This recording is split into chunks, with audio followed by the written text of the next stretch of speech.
Olá, é um prazer estar de volta aqui ao canal. No período de pandemia, nós estivemos colocando todas as aulas da EBD, da nossa classe Esther, da Igreja Batista Bíblica em Valparaíso, aqui, e vimos que foi bênção para as alunas da igreja, foi bênção para outras pessoas que acessaram. E agora, depois que retornamos presencialmente, temos tido aulas todos os domingos às 9 horas da manhã na nossa igreja. Mas algumas irmãs de fora da nossa igreja, mesmo da igreja, ficaram pedindo para que a gente continuasse a postar as aulas aqui. Então, na verdade, essa série de lições sobre o Sermão do Monte, que eu intitulei Na Sala de Aula de Jesus, já terminaram na nossa igreja, mas eu considerei que deveria postar as nossas reflexões, as nossas meditações aqui nesse sermão tão maravilhoso que Jesus nos deixou, para que pudesse continuar contribuindo com a nossa vida espiritual. Passa o tempo, a gente volta lá numa bem-aventurança, num versículo especial do sermão, e o Senhor, através do seu Espírito, fala de novo ao nosso coração. Por isso, eu gostaria de convidar você a acompanhar a série de lições que nós vamos estar colocando aqui, em continuidade ao estudo sobre o Sermão do Monte, na sala de aula de Jesus. Que privilégio nós temos de ter registrado na Palavra de Deus tudo aquilo que realmente o Senhor colocou que o verdadeiro cristão, o verdadeiro seguidor dele deveria ser, né? De que forma ele deveria atuar aqui neste mundo. Então, é um sermão que todo cristão deveria estudar minuciosamente. Nós estudamos bastante, baseados em 3 livros de Martin Lloyd-Jones, de D.A. Carson, de John Stott, e também em mensagens que nós ouvimos do pastor Hernandes Dias Lopes, do pastor Pascoal Piragini, e fomos compreendendo os detalhes desse Sermão do Monte. Por isso, você deve também acessar todos esses materiais, que eu tenho certeza que você vai ter uma compreensão ainda mais profunda da Palavra de Deus. Vamos orar para que o Senhor possa abençoar esse tempo nosso aqui, estudando a sua Palavra. Senhor Deus, muito obrigado, Senhor, porque o Senhor deixou registrado aqui na Bíblia, e nós temos acesso a ela, Senhor, desse sermão tão importante, Senhor, tão poderoso, que é o Sermão do Monte, onde Jesus ensinou como deveríamos ser verdadeiros seguidores, Senhor. Por isso, nos abençoe e faz com que nós possamos degustar cada um desses versículos, aprendendo realmente da Tua Palavra. É isso que eu te peço e agradeço, em nome de Jesus. Amém.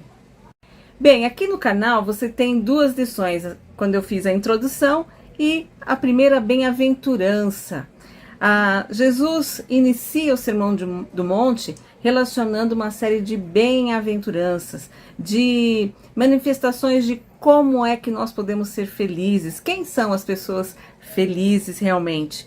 E nós vimos como a primeira bem-aventurança, né, que está lá em Mateus, capítulo 5, a partir do verso 3, ele vai tratar disso.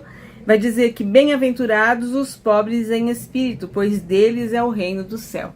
E você pode acessar aqui essa aula em que a gente foi observando o que é de fato ser pobre em espírito, o como as pessoas muitas vezes distorcem isso. Aquela pessoa ali é pobre de espírito, como se ela fosse uma pessoa ruim, má, mas na verdade o pobre em espírito é aquele que não enxerga a si mesmo, que é esvaziado de si e preenchido totalmente pelo Senhor. E hoje nós vamos para a segunda bem-aventurança, que está aí no versículo 4. Bem-aventurados os que choram, pois serão consolados. Felizes são aqueles que choram. É muito estranho a gente ver isso, né?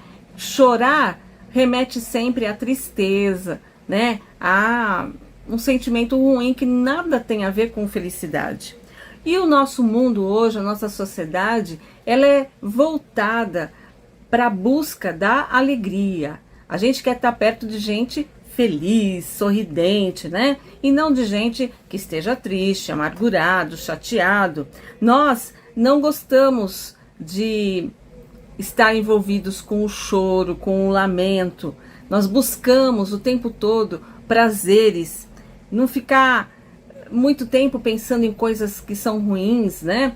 Quando nós vivemos uma situação, por exemplo, de luto, que alguém falece, nós temos a perda de um ente querido, logo nós temos pessoas que chegam querendo nos consolar e dizem: não chore, não chore.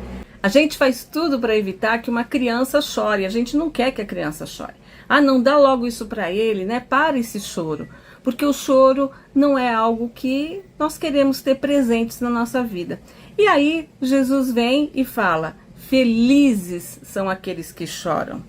Mas de que choro será que Jesus está dizendo aqui?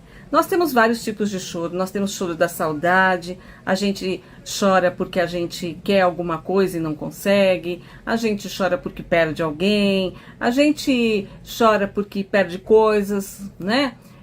Bateu o carro, perda total, choro. Choramos porque perdemos o emprego, enfim, várias coisas da nossa vida cotidiana. Mas será que Jesus aqui estava falando sobre esse choro? Se a gente olhar para o contexto todo das bem-aventuranças, nós vamos ver que não. E a gente percorrendo essas bem-aventuranças, você também vai perceber isso, né? Que na verdade, Jesus está aqui falando de um choro maior, né? Um choro espiritual. Aqui nada tem a ver com esse choro natural, e sim com uma condição espiritual.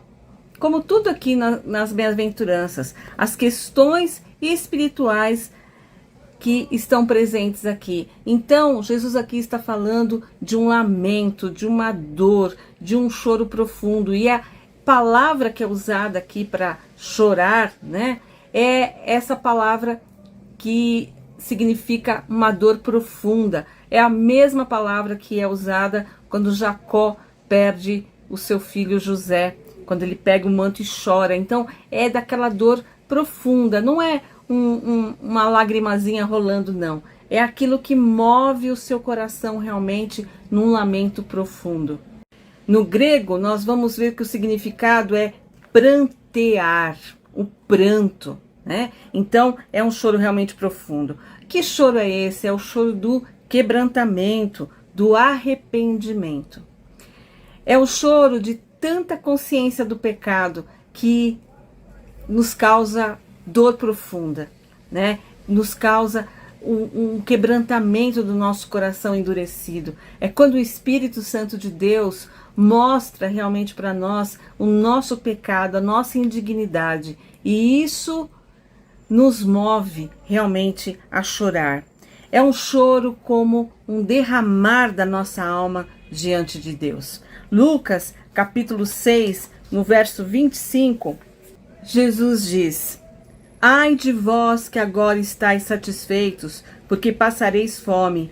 Ai de vós que agora estáis rindo, porque vos lamentareis e chorareis. Vocês vão chegar a lamentar, a chorar. Por quê? Pela consciência do pecado. Davi, em vários salmos, ele derrama a sua alma, né? O Salmo 51 mostra pra gente esse derramar do coração de Davi mesmo. Olha aí na sua Bíblia, o Salmo 51.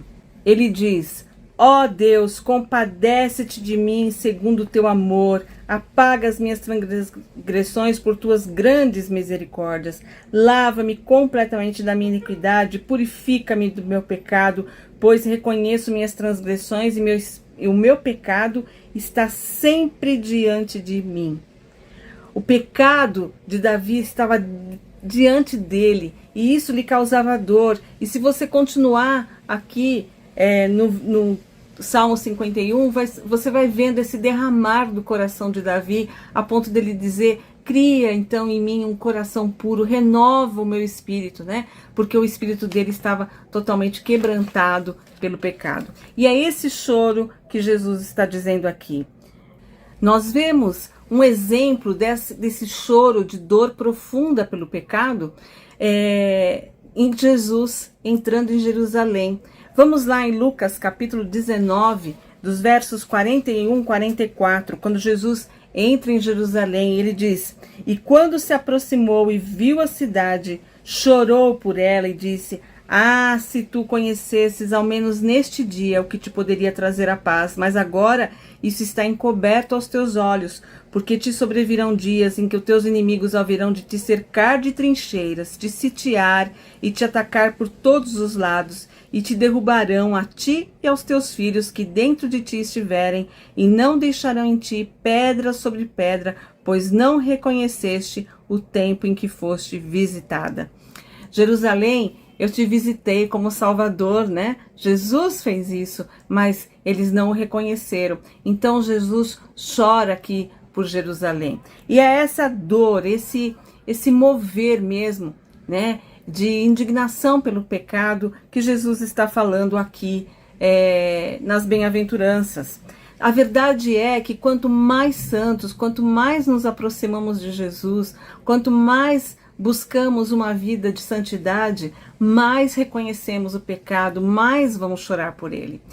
Um bom termômetro é que se o pecado já não nos afeta, se quando nós pecamos, aquilo não traz para nós nenhuma dor, nenhum mal, isso mostra o nosso afastamento da santidade de Deus. Porque a santidade de Deus, ela move o nosso coração, né? Então, nós choramos por quê? Porque nós ofendemos a santidade de Deus. O pecado ofende a santidade de Deus. E, ofendendo a santidade de Deus, nós quebramos a nossa comunhão com Deus.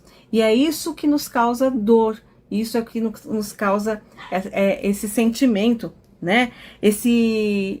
Essa dor do pecado nos afastar de Deus e das suas delícias.